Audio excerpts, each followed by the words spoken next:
Wala pa sa kalahati ng target ng Laguna Lake Development Authority ang nababaklas ng mga fish pen sa lawa ng Laguna. Sa mahigit 4,000 ektaryang fish pen na kailangang alisin, umaabot pa lamang sa 1,610 ektarya ang nabubuwag ng ahensya.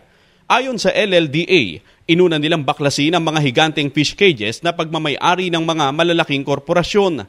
Marami pa hong tatanggalin dahil nung mga nakarang araw, mga nakarang taon, ang aquaculture, ang mga fish pen, umabot ng 14,000 hectares.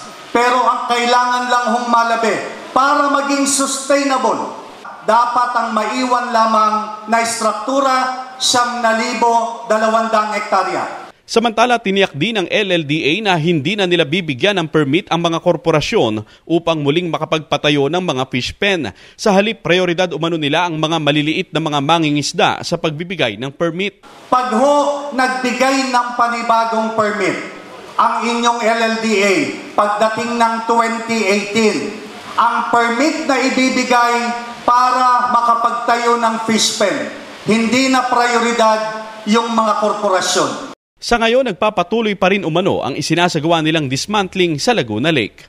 Mula sa Laguna, ako si Sherwin Kulubong, humahataw sa balita.